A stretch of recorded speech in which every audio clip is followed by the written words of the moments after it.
Hello, how are things? How are you getting on? How are you? Breaking news this morning as apparently Chelsea have made 74 breaches to the FA's agent regulations. This isn't too different to the breaches that Man City were accused of, the 115. For that, Man City had broken some financial fair play rules. For us here, I'm just going to read it out for you exactly so we know what it is.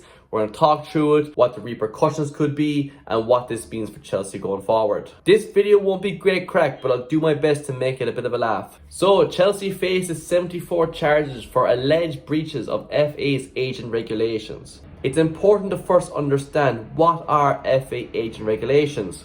These regulations are related to agents,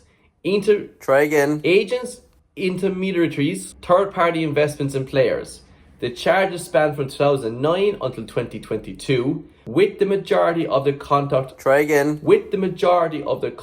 occurring between the 2010-11 and 2015-16 seasons. The current ownership had discovered this and all the other incomplete financial reportings that took time while we had the takeover and self-reported it. So what they basically did was, we're grand, we're happy out. By the way, the last fella, he made a hole in the roof. You better go check it out. It's taken a bit of time and the FA seemed to be, that hole in the roof, that's your hole. You need that fixed, you need that sorted. So as we all know, with Everton, Nottingham Forest, all these different places, you do get a points deduction. Juventus, I think, also got a points deduction a few seasons ago for stuff like this. Generally, it seems 3 or 4 points for each breach. 74 by 3 is about 250 or something. So obviously enough, that means we'd be relegated very far down the pyramid, worst case scenario. But football is a corrupt game.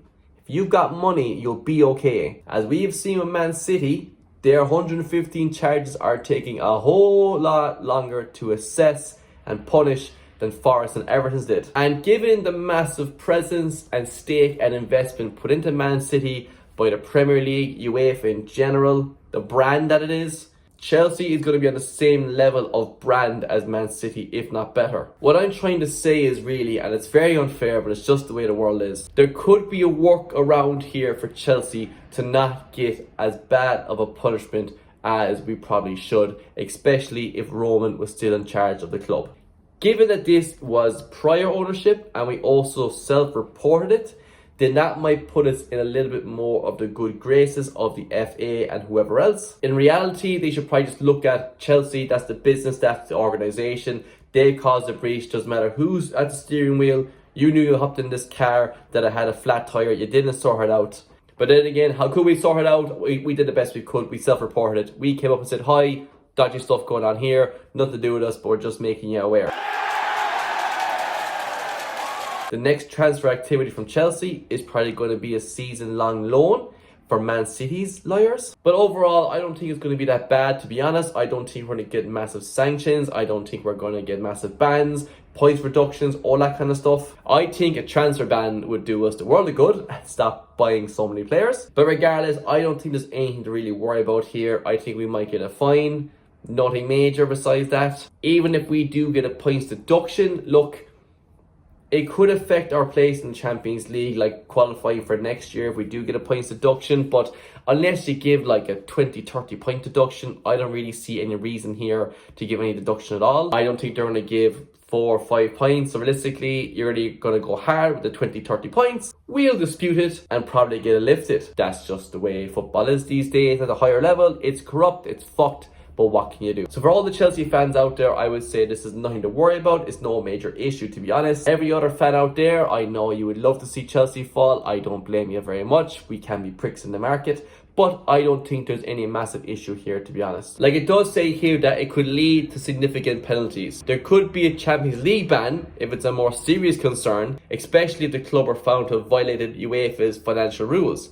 The club's financial situation, including the use of offshore companies and the sales of assets, has raised concerns about compliance with FIFA's regulations. But again, this doesn't include selling a hotel to ourselves, selling the women's team to ourselves. This is all pre-2022. This is all pre-Blue Coat Todd Bowley era. Another statement here from Chelsea. The club has demonstrated unprecedented transparency during this process, including by giving comprehensive access to the club's files and historical data. We will continue working collaboratively with the FA to conclude this matter as swiftly as possible. We wish to place on record we're just licking ass here now. Place on record our gratitude to the FA for their engagement. Fucking blah blah blah. Whatever, that's fine. But yeah, just look, I suppose seeing how this is, how it goes at the top level and everything else, I think in particular, if it was UEFA, we'd have ways in and out of it. We did get a transfer ban before. Man City once did get a Champions League ban, I think, and that might have been reduced to no seasons, I think. Can't remember. But it's not the end of the world. I don't think we're going to be put up for sale again. I don't think we're going to get a massive points deduction. The worst fears here is probably a fine, a fee. That's fine. We'll just sell Garnacho and cover off the cost of the fee. All's well that ends well. Let me know your thoughts. What was your reaction when you saw this news breaking? What you think was going to happen at Chelsea? What are your fears about it? Hopefully I now calmed you down and relaxed and show there's nothing to fear. We're going to be grand. I would know because I watched the first 3 episodes of Suits. Let me know what your thoughts are on this scenario as it develops. Like, comment, subscribe. All the best. Take it handy. Good luck, ya.